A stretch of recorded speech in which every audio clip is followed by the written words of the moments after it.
Leafs embarrassed on home ice in game one of the playoffs. Tampa laid a beatdown on Toronto. So much went wrong. Let's rant about it on today's edition of Locked On Leafs. You're Locked On Maple Leafs, your daily podcast on the Toronto Maple Leafs. Part of the Locked On Podcast Network. Your team every day.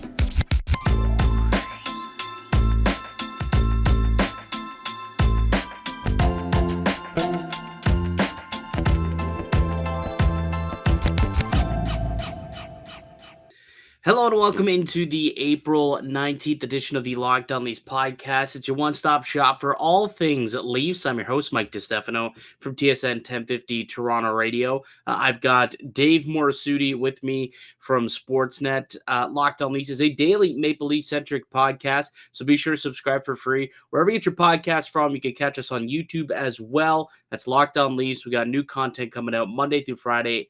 It's all Leafs all the time. So if you're a part of Leafs Nation, you want to be part of the Locked On Leafs family as well. Today's show is brought to you by Gametime. Download the Gametime app, create an account, and use code LOCKEDONNHL for $20 off your first purchase. And I don't know how many Leaf fans would have been happy with the amount of money they spent on their tickets to Game 1 today, Dave. They probably would have liked to have had a coupon code to at least save $20 because that certainly was not worth the price of admission, the effort that the Leafs put forward tonight, that's for sure. I mean, the $20 would at least paid for a beer for them tonight.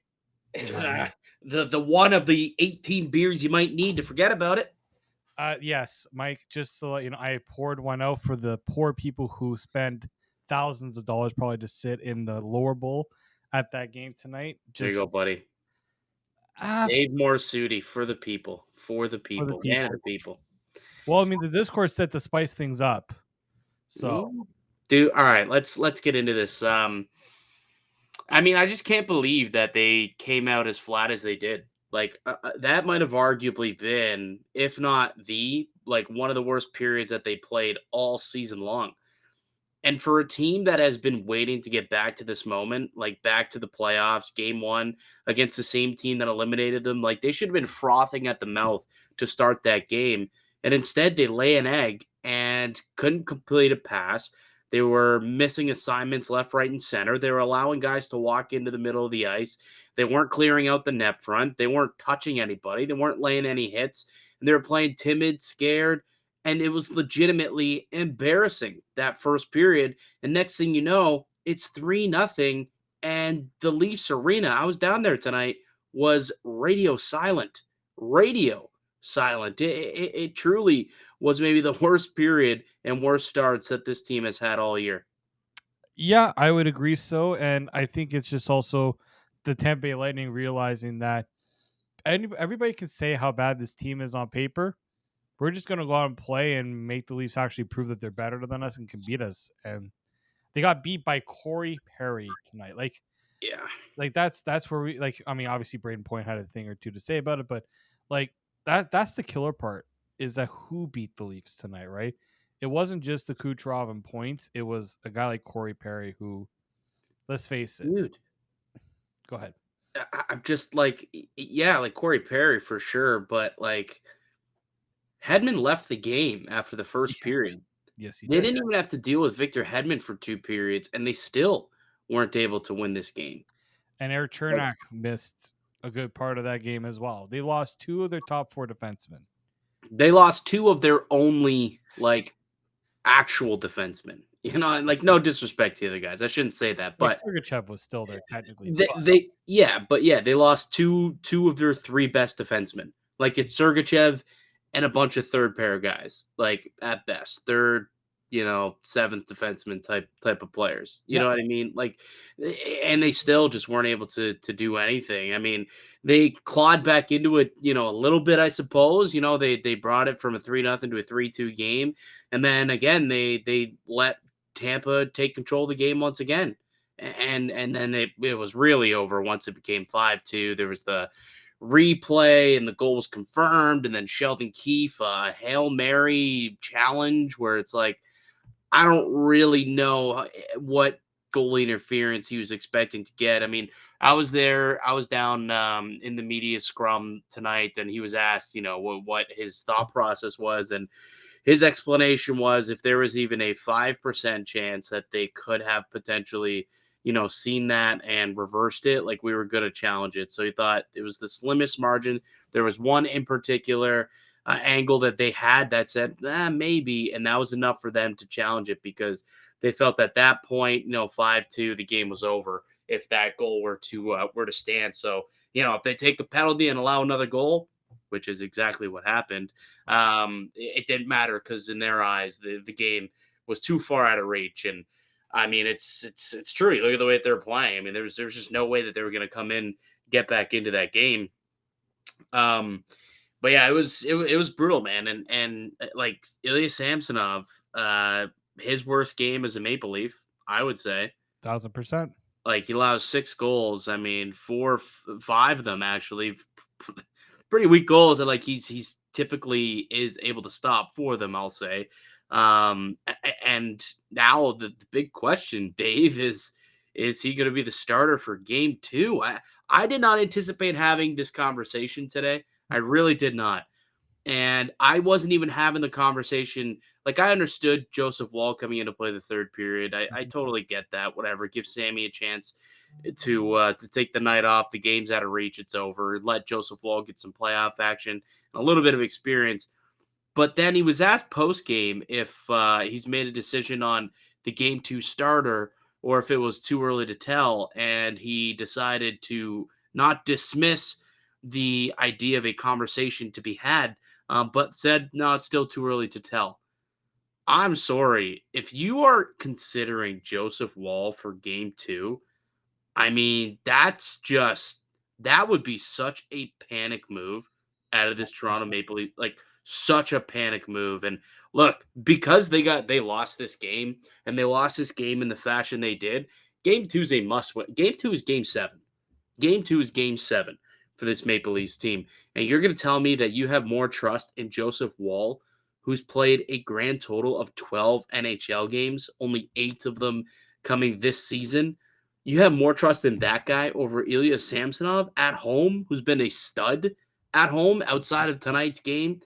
Like I found it very weird that Keefe didn't dismiss the goalie question and say, no, Samsonov, tough night. He'll be back. He'll be ready to battle come Thursday. He's our guy. That wasn't the answer. Too early to tell was the answer to the goalie question. I hated that answer so much.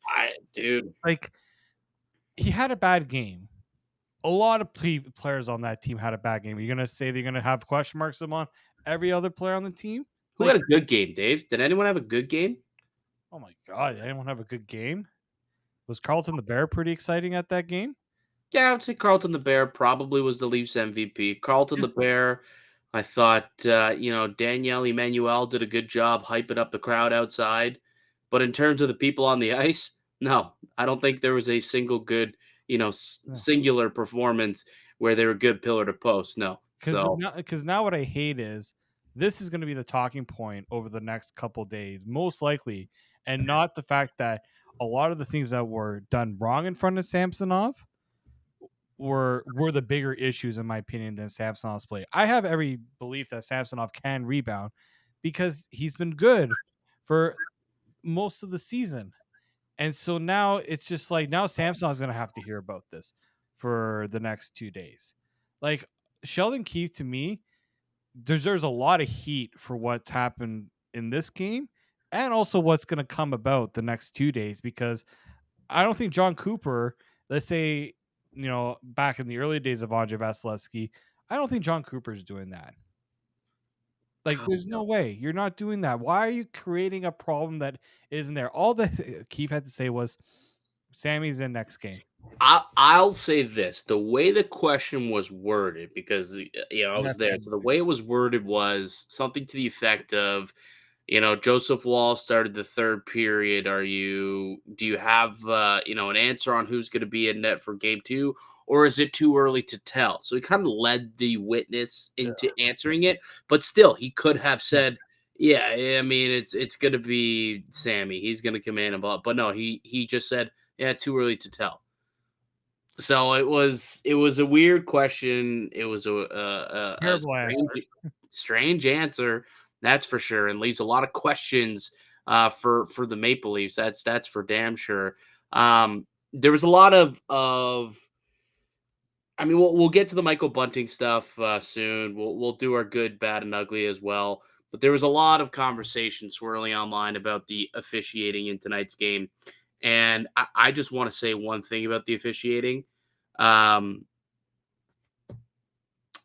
it had to me, it doesn't matter because the start was so inexcusable that it really didn't have any bearing for me. Like I know once the Leafs got into it, like the call that who took David Kampf took that slashing. Like yes, it was a brutal penalty. There was another penalty that The um, Shen cross check where yeah, he didn't even. yeah, a little forearm shove. That's it. It was a little shove out of my way. Like, oh, here you go, a little shove, and that ends up getting a penalty. And then there was another one too that I thought was there was like a holding call that was just bogus as well.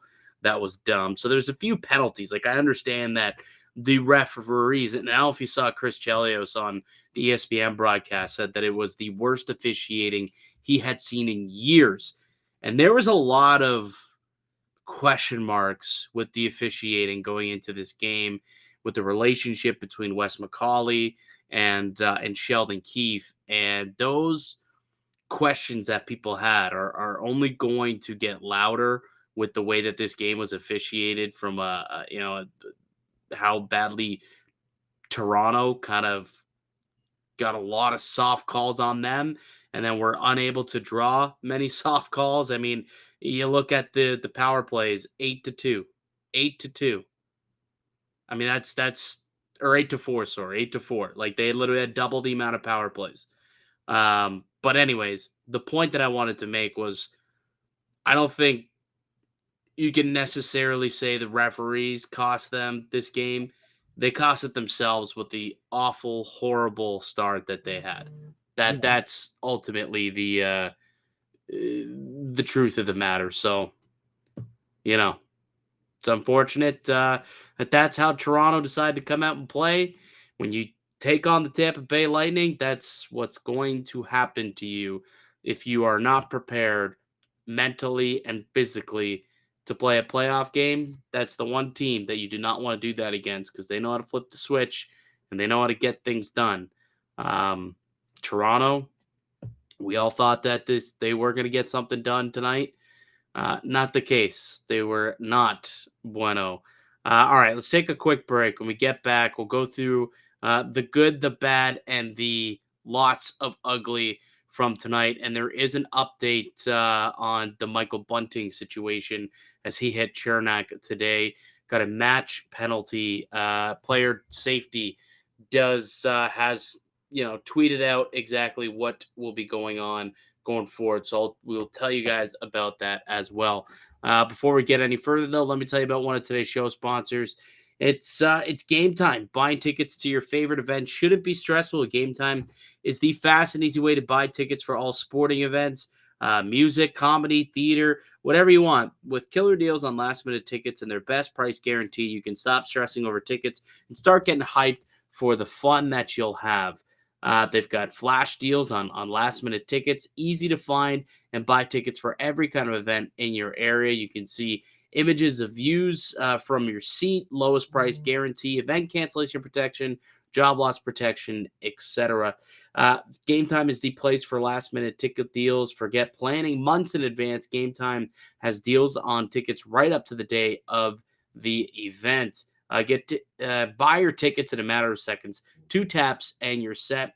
Tickets are sent directly to your phone, so you never have to dig through your email. Snag the tickets without any stress with Gametime. Download the Gametime app, create an account, and use the code LOCKEDONNHL for $20 off your first purchase. Terms apply. Again, create an account and redeem code LOCKEDONNHL for $20 off. Download Gametime today. Last minute tickets, lowest price guaranteed. Welcome back into the Locked On Leafs podcast. I'm Mike DiStefano with my co-host Dave Morassutti. Maple Leafs with a 7-3 loss to the Tampa Bay Lightning in Game 1 of the NHL playoffs in Series 1 here. It was a mess. It was an ugly one, Dave. Let's get through our good, bad, and ugly from this game. We probably have the same good, I would say, because it's the only thing that you could consider good tonight. The rest is pretty bad and ugly. And that was the power play, which at least got a couple of goals for the Leafs tonight, 2 for 4, and we harped about how the power play was definitely something that they needed to get going this year, how important it was going to be, how porous it's been the last 3 seasons. So to get off on a good a good footing here by scoring on 50% of your opportunities, I thought at least was a good showing for the power play. Unfortunately, that's about the only time that the team showed up, I would say. But that was pretty well the only good from tonight's game, in my opinion. Yeah, the only good and the only good that came about is all that talk about Ryan O'Reilly being put on the top power play unit. And yeah, no, lo and behold, he goes and scores. So that Yep. was nice. But what was even better is that the second goal was by William Nylander. Yeah, well, there was still Tavares still out there and Marner, and it was still like a half Top PP1, PP2 type of situation, which was kind of funny. But yeah, that really I don't know if there's anything else that you liked that you think was pretty good that you want to see continue. No, nothing, eh? Yeah, nada, nada. I'm with you. I'm with you, buddy. The bad. What was something that Huh. it doesn't fit in your or that fits more so in your bad category? I mean, there's a lot of ugly, but what was bad? Like, Oh man, it's just I'm like a kid at a grocery store. Like, which one do I want to I do? know, I know. I'll. Justin Hall was bad. Oh, he was ugly tonight. Yeah, Like, no, he's in my ugly. I'm gonna get to that a little later. Bad. you know, I you know, thought Marner and Matthews were bad to start the game. Like, where were they? dude, they were pretty bad the whole game. I mean, they had that one really nice play that they finished off with Yarncroc when the game's over, Yeah, and it doesn't yeah. matter, of course. But outside of that, yeah, 67 and 34, nowhere to be found, man. Nowhere to be found. Like, Marner couldn't handle the puck tonight. I don't know what was going on. Like, did the moment get too big for him?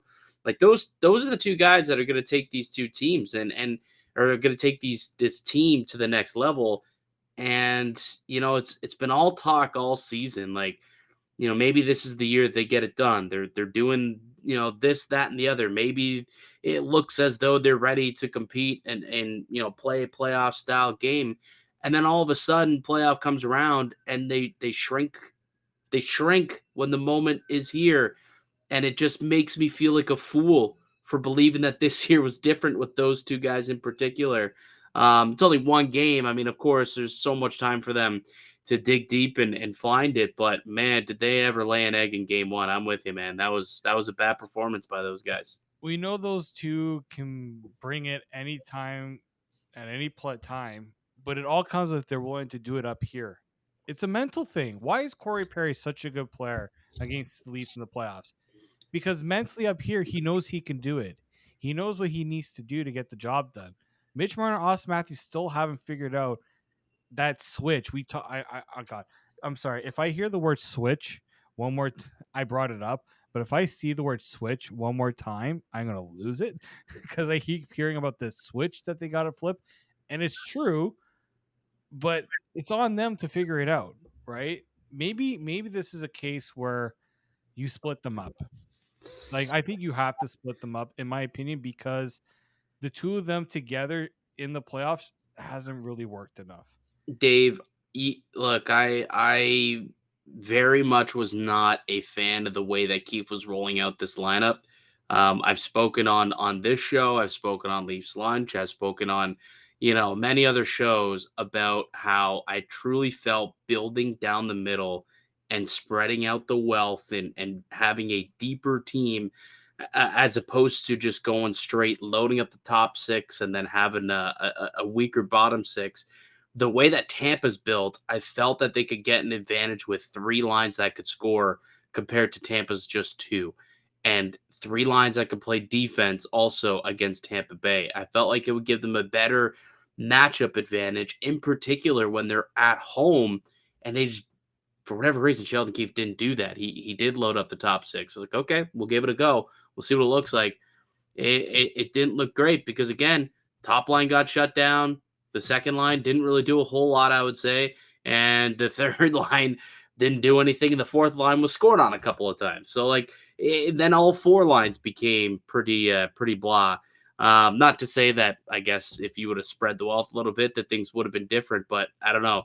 For me, I'm with you where I look at the lineup and I think, yeah, there's probably got to be some changes going into the next game because you went through all those combinations the last 2 months of the season, to figure out what you like, what works. And like I thought tonight that, once Yarncroc got back up on that top line with Matthews and Marner, I mean, they looked like they had a little bit of a spark towards the end of the game when it was completely over.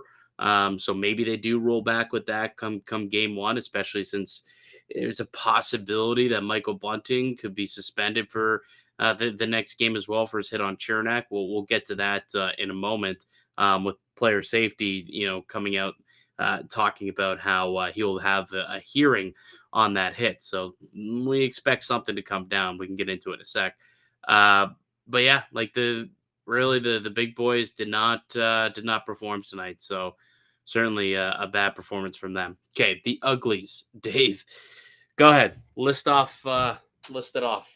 The blue line was bad and leading the charge on the ice for 6 goals against. All 4 of the ones that Tampa scored on the power play was Justin Hall. Now, he wasn't the only bad defenseman. I thought Giordano didn't look great. I thought Brody had his struggles. Probably the better defenseman was Jake McCabe just because he was making hits. He was trying to get things going. I think it was McCabe, by the way. I talked about that hold earlier that was kind of bogus. Yeah. It was the McCabe hold that I thought was bogus. Continue. He had an absolutely beautiful hit, and did he ever? I don't know what the Tampa bench was looking at in terms of like calling for a penalty, like screw off. I guess maybe because it looked like because he got his arm kind of up, but that was after the hit was delivered. Yeah, you know what? It live it looked a little, but then when I saw the replay, I was like, that's pretty clean, man. Like that's through the chest and no head contact. That looked pretty clean to me. So, and we haven't heard anything also from player safety, so I assume we're good on that one. The Bunting one, however, different. Yeah, I Justin Hall for me, that was tough to watch, man. Like I'm not I'm not one of the Hall haters. Like I feel like I give him his flowers more than most people. Just because I know how much he is despised by a lot of Leafs Nation. He didn't do himself any favors tonight, man. Like I still can't believe. Like if you watch that first goal, I don't know if you want to pull up that goal from tonight, the Corey Perry goal, but they showed an angle, like the behind the net angle, and Justin Hall had an opportunity just to line up Corey Perry in behind the net, like the guy's trying to skate the puck around your goal. You have a chance, kind of going downhill to lay a massive hit on the guy behind the net at the side of the cage, and instead you actually shy away. You skate away from him, and Corey Perry cuts to the center of the ice, and it turns into the first goal of the game because that guy was just not willing to play physical and make the hit, make the play that was necessary at that time. Yeah, I got it. That was just like that was a minute and a half into the game. That was the first big mistake by Justin Hall. The first, a little bit of like timidness out of his game, and it just got in his head, and we saw it from literally there on out. Yeah, so we're watching the play here. Watch Justin Hall just kind of skate right by him. Like I don't know if he thought Corey Perry. It almost seemed as though he thought that Perry was going to take the puck to the outside to the perimeter, but it's Corey freaking Perry, dude. Like, what does the pre-scout tell you about that guy? He scores in tight and he takes pucks to the net. That's how that fourth line scores goals, right there in around the goal mouth. So why you decided to take the long way and think that he's going to try and skate all the way around to the perimeter, and you allowed him to cut in front of you because you took that angle and you misread that play. I don't know what the hell's going on in his head because, I mean, again, I don't sit there in pre-scout meetings, but I can tell you that Corey Perry certainly was not going to do that.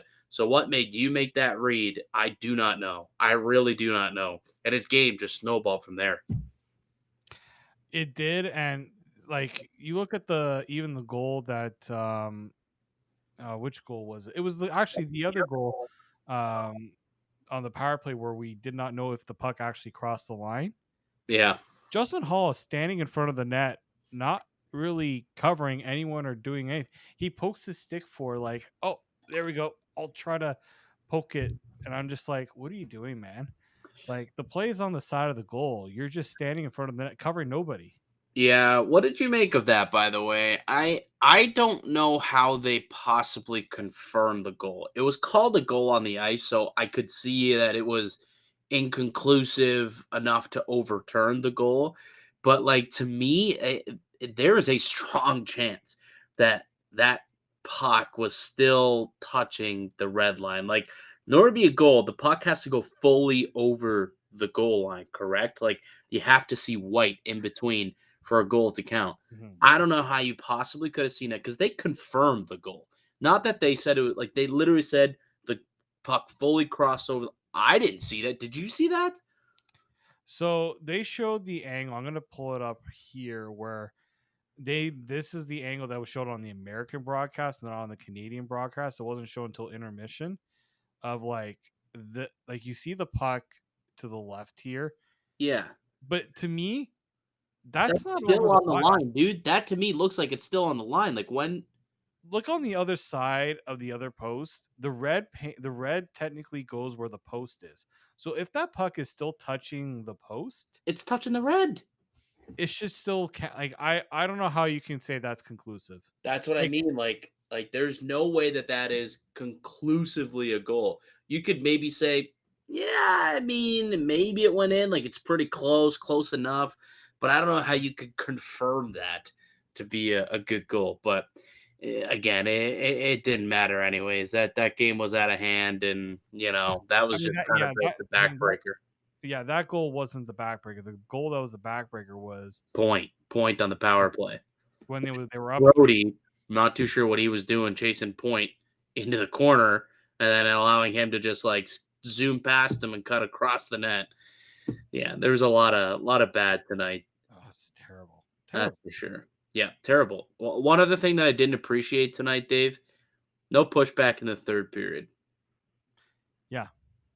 I, I The Leafs just were just like, you know what? The Leafs were playing in that third period like they've been playing the last few weeks, which is we're just going to get by the rest of these 20 minutes, make sure that nothing happens to us, and we're just going to prepare for the next game. yeah, nothing happens exactly. Nothing happens to us. That is the mentality. And honestly, to me, that's a little bit of a loser's mentality because if you look at what the team on the other end does in a game like that, that's far out of reach, 6-2, 6-3, 7-3, whatever you want to, whatever the score was. You know what that team on the other side of the ice does? They don't fold up shop and they don't sit there and kill clock. They take They a chunk out of you. They finish every single check. They Mhm. start a scrum after every single whistle. They're putting gloves in your face and they're ticking you right off and trying to take a chunk out of you so that you're not 100% the next game. And that gives them a better advantage going into that one than the game that they had just played. The Leafs, what did they do? Nothing. nothing. Nothing, dude. Third period, again, just kind of passing the puck around. They had that cute little goal that they had scored with Yarncroc, a little tic tac toe, and just, no finishing checks. Nobody was willing to drop the mitts at that point, send a message. Nothing, man. Literally no heart in that third period whatsoever. And that's a big difference in the Toronto Maple Leafs and the Tampa Bay Lightning. And what's so disgusting about that is we thought that bringing in Luke Shen, bringing in Ryan O'Reilly, bringing in a guy like Jake McCabe, Nola Chari, that those are the type of guys where in that moment they can send a message. Again, those guys, nowhere to be seen in those moments. Nowhere to be seen. You had Ross Colton laughing at that 7th goal that he scored on Joseph Woll. Like, you know what? you scored your 7th goal. Sure, you can celebrate scoring a goal. Like it's 7-1. It's 7-3, man. Like the Leafs, they were being laughed at in that third period. Yeah. And like, is that the message you want to be sent? Do you want being sent out that the other team could just poke at you and laugh at you when you're down? Like we heard that, the Leafs aren't just gonna sit there and take it. Sheldon Keefe did say that. We're not just gonna sit there and take it. We have guys that are gonna step up. I only saw 2-3 guys stepping up really all game. That was Nola Chari, Jake McCabe, and Luke Shen at some in certain points. Early in the game, third Early. period, though, I didn't think those guys did a whole lot. No, because if the rest of the team isn't going to do it, that's the problem. That's the problem right there. There wasn't the full buy-in from everybody in that third period to say, you know what? They might think that this is just going to be a coast period for them. We're going to make them work for those final 20 minutes. Yeah, I was sitting next to Carlo Koliakovo in the press box, former Leaf, and the no cheering in the press box rule doesn't apply to that guy. By the way, I will confirm. We're calling up Carlo on that one, huh? Yeah, it doesn't. Oh yeah, he's sitting there. He's. It's as if he's watching the game on his couch, watching TV, and like literally like pass the puck, pass the puck. Oh, finish that check. But the amount of like finish the check comments that came from that guy's mouth, which absolutely I was thinking the same thing. But of course, I'm in the press box, and I didn't play the game for that team, so I can't get away with saying that stuff. Yep. But it's like though that they did every single one of their players like shied away from finishing the check, and the big boys like Marner's not a big hitter, but at least give a little bit of a rub onto somebody if you're going to finish a check, if you're going in on a forecheck. Matthews, Nylander, Yarncroc, Kerfoot, like just lean into somebody a little bit, because that's what Stamkos does. That's what Point does. That's what Cirelli does. And they wear you down over a series. The Leafs did nothing in the third period to take a chunk out of Tampa, to wear them down so that they could take advantage of that later in the series. They did nothing. They let them coast. They even let them score another goal and laughed them out of the building. Yeah. And it was just an embarrassing effort for the Maple Leafs. And they put themselves in a position where, once again, game 2 is now a game 7. They cannot go into Tampa down 2-0 in that series. Just simply cannot do it. It's must win here, pal. Yeah, and people are going to think we're ridiculous saying that, but like, look at what Tampa's done, what they've accomplished is because they know that when they have the momentum, and they know the moments to pounce, and they know that if they go up 2-0 right now, they're confident as high as a kite to finish this one off in their home barn. Here's the thing: you go down 2-0, you have to win the series 4-1. You have to sweep it. Basically, you only have one mistake you can make. Basically, you have one mistake you can make that could cost you a game, and then you got to win the rest. History doesn't really suggest that going down 3-0 is a good thing. And let's be honest here. You look at, we just talked about the mental, side of this Leafs team. Can we say that this team can mentally recover if they go down of a hole of 2-0? The weird thing is we haven't really seen it, right? Like That's they were down 3-2 that one year to Boston. Yep. So they forced a game 7 to Boston. Were they down 3-2 or 3-1? They're down 3-2. Okay, so they forced a game 7, so they showed that. But typically, they're leading. I guess Columbus too. They were down. Was it 2-1? I guess in Columbus in that best of 5 play-in round or whatever. Remember that unbelievable third period? Like the game was over. They scored 3 goals in 5 minutes, and then won in overtime, forced a game 5, and the rest is history. So they've a couple of times they've come back from a do or die situation where they've been able to push on. But typically, they are the team that is leading and gives up the lead. So it's not a team that plays their best hockey late in the series, I think we could say, which means you got to try and pick up the wins early in the series, because that team on the other side, that goalie on the other side, gets better and better as the games progress, not worse. So you got to pick up wins in game 2. one of those, you got basically you got to split Tampa for sure, and Yeah. you got to grab game two. Or you got no shot, no shot You have to regain at home winning ice this series. advantage. Right now, the goal is you got to regain home ice advantage. That is winning game two and then splitting Tampa. At minimum, splitting Tampa. Yeah, yeah, absolutely. All right, buddy. Let's take one more quick break. When we get back, let's get into this Michael Bunting hit and kind of see what the situation might be for Bunting and a couple updates from the players that were injured in this game from a Tampa perspective. Couple of big dogs could be out for the next game potentially, and that could be the one silver lining for Toronto tonight is a couple of their big defensemen leaving tonight's game with injury, and we'll see what their future is. Going forward into game two. So we'll have that chat on the other side. I'm Mike DiStefano with Dave Morassutti. Listen to Locked On These podcasts, part of Locked On Podcast Network. Welcome back into the Locked On Leafs podcast. It's Mike DiStefano and Dave Morassutti. If you're still with us, we appreciate it. It was a tough loss to the Tampa Bay Lightning in game number one, but they'll get back on the saddle for game number two.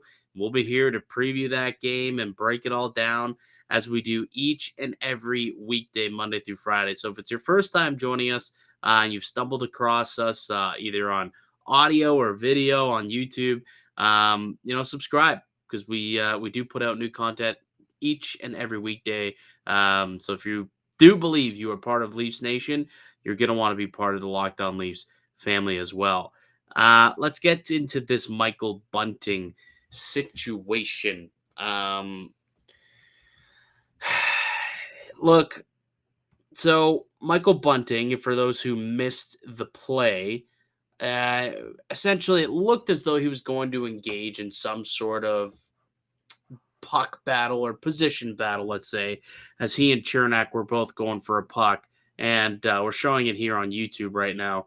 They're both kind of going, sort of going for a puck, going around the boards. And Bunting gets the forearm up on Cernak, and he ended up down on the ground for a while and ended up wobbling and getting help off of the ice. So not a good situation for Erik Cernak. There was no update after the game either on him and his status going forward. But it does appear that he will be having a hearing with the Department of Player Safety. They've already fired out a tweet saying Toronto's Michael Bunting will have a hearing on Wednesday for an illegal check to the head / interference against Tampa Bay's Erik Cernak. I do expect a suspension to come.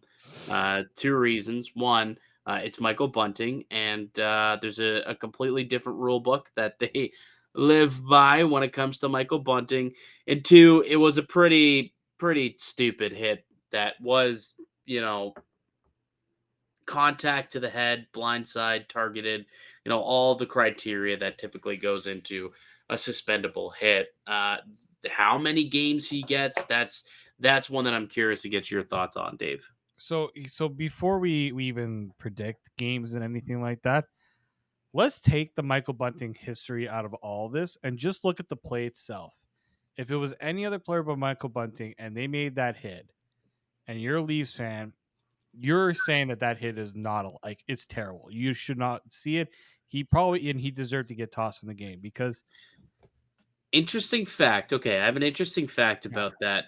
So I was chatting with Joe Bowen, voice of the Maple Leafs, complete beautician, between the periods, and he was telling me that apparently in the rule book, an illegal check to the head or head contact or whatever the penalty that he was assessed was, um, there's no match penalty in the rule book for that play. So I thought that was interesting. I don't know if there's some sort of amendment or what the situation was. I would have to even fact check it, I guess, to be honest with you. But I did think that was interesting that that was the case. I mean, I thought it was probably was worth the game suspension. I mean, it's not a play you want to see ever. It doesn't matter who's laying it. which team you're rooting for. Now that's the type of stuff that does need to get ridden from the game. Yeah, no, I just think that when the head's targeted, well, the thing is, what makes this tough is that Bunting isn't really facing Cernak. He's kind of got his back to him, but he knows that Chernak's coming from behind him. Even Sheldon Keefe said he's bracing for some sort of contact. It's just that it's just the fact that he got his head. Like I know in what do you call it in AAHF and World Hockey stuff, any check to the head is a match penalty, and you're getting tossed. So I'm just looking here, Rule 48.1, which is legal check to the head. A hit resulting in contact with the opponent's head where the head is targeted and the principal point of contact is not permitted. So like that's what the rule is under. I just don't. I'm just not seeing here whether it's assessed a match penalty, and that's the part there that like that was the tough part because that changed the game for the Leafs, right? They had Yeah. basically. Well, at that point, was it 4-2 at that point, or was it still 3-2? Oh, that's a I good think it question. was. I think it was 4. I think it was 4-2 because I think what happened was the Leafs scored to make it 3-2. Then the David Kampf penalty happened. It Right. became it, and then I think then they scored. I think another penalty must have happened right after because the Bunting was sorry, no, they scored to make it 4-2. Bunting penalty happened. Then the Leafs took another penalty after that to make it a 5-on-3. No, it was the challenge that was not. Oh yeah, the challenge made it a 5-on-3. Yeah, the delay game for the challenge that they did. Yeah, So that's how there's that sequence worked out. yeah. See, too many Yeah. freaking penalties to have to remember. But yeah, no, I just think you know what, like, I think they probably what they deemed was when it's a when it's a hit that leads to a guy leaving for a penalty. Here we go. I found it. So actually, major penalty. There is no provision for a major penalty for this rule for an illegal check to the head. I can actually pull it up. Where exactly in the rule book I found it. So there is no. So minor penalty for the violation of this rule, minor penalty shall be assessed, and then there's provisions. Nothing for game misconduct or major penalty. It is only a 2-minute penalty. So my man's Bonesy was right. It's not in the rule book. Bonesy probably had that one queued up. He knew it, or one of the producers had it ready for him to go. No, that's all Bonesy. I know the producers. All Bonesy. Just throw. We won't name names. But yeah, that's you know what. Like, obviously, we don't know. In the moment, we don't know. They pretty much probably took it as like if they did it as a different penalty. Like I don't know what penalties. I guess hit from behind.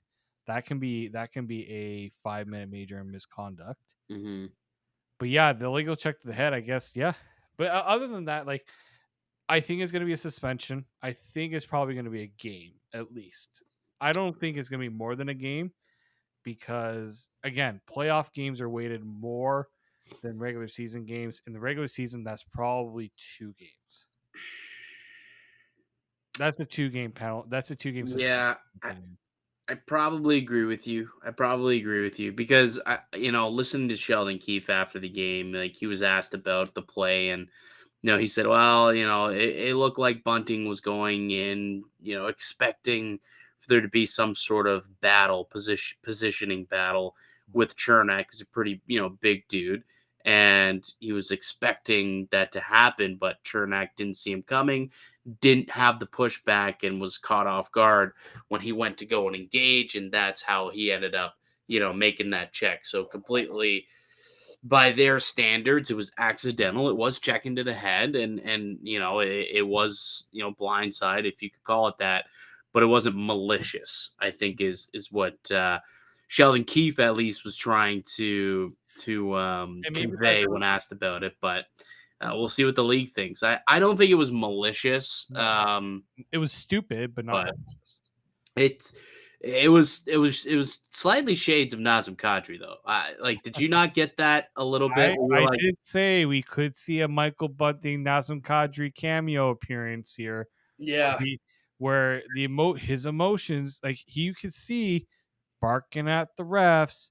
Well, dude, that first period, man, like right away, his first shift, Victor Hedman was in his grill, and they were beaking at him, they were pushing him, they're cross checking him, they're poking and prodding, just waiting for him to blow up because they know that he's the guy who's going to get picked out of any type of scrum. And he did an okay job, I would say, I guess, not letting the emotions get to him early in the game.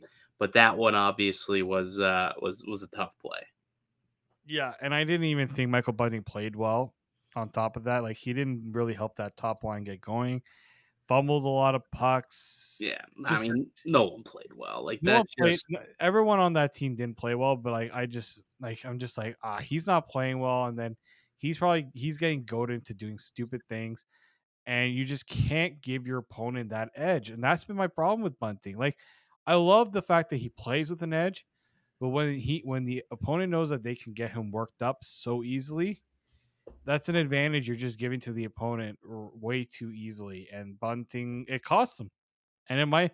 And I honestly, it's probably going to cost him a game. And I don't know. I mean, I'm assuming he'll be back for the series. If I don't see Sheldon Keefe. yeah. I don't think it's like that massive. I didn't like the whole. Yeah, I didn't like the whole. Oh, this could be Michael Bunting's final game. It's like, No, that's just silliness. I mean, no, I mean, I if there's they no way don't that. actually suspend him for the rest of the first round series, I would actually laugh.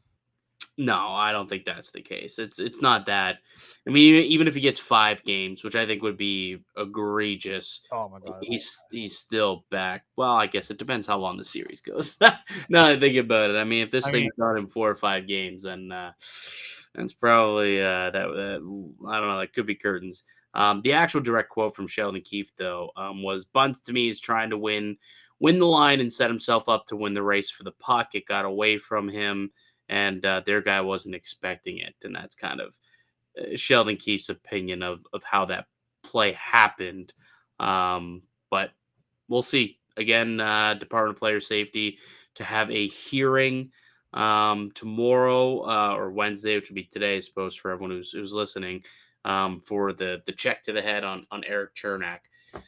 So we'll let you know on tomorrow's episode exactly what the update is on Michael Bunting and his status for game number 2.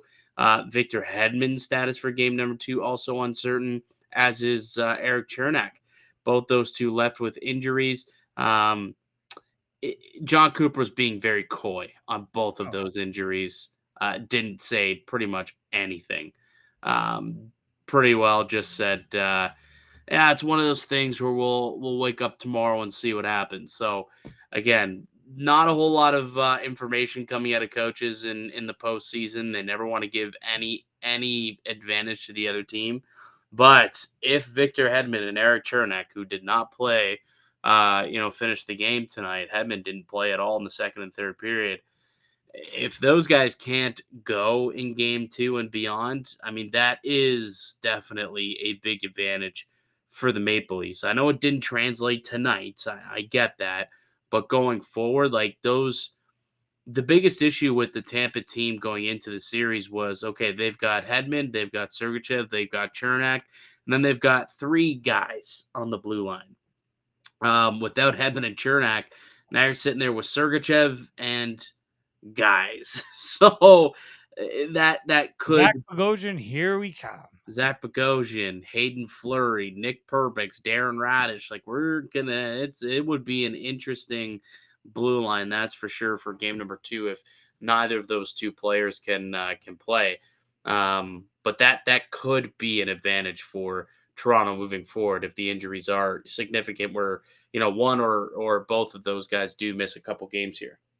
Yeah, no, for sure. And maybe it changes the series a little bit. We'll see. Tampa's figured out ways to overcome injuries in the past. We think of last year with Braden Point being out for a good part of the series last year. So Hedman's such an important player, but again, we just saw Tampa can find ways to pull out a win without him in the lineup. So Yeah, you are not wrong, my friend. I think that yawn means we should wrap it up because it's 1 a.m. at this time of of And I this got to finish recording. this drink too. So You got to finish your drink, and we both got to hit the hay and probably relive that game in our nightmares, man, because that was a bad one.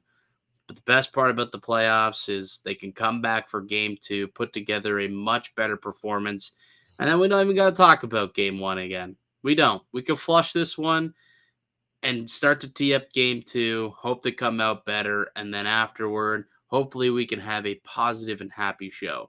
And we don't have to rant for 50 minutes. That's the game plan. So, Toronto Maple Leafs, if you guys are listening, we don't want to rant. We don't want to be upset. Leafs Nation does not want to be mad at the Toronto Maple Leafs. But then they put on stinkers like this, and it's just so frustrating. So please, from the bottom of Leafs Nation's heart, and Locked On Leafs. and Locked On Leafs, just put forward a better effort in game 2. A better effort is all we ask. Show up from puck drop, not 5 minutes into the third period. That's all we ask. That's it. Also, a victory. Because it's must win. Yeah. Yeah, because it's must win.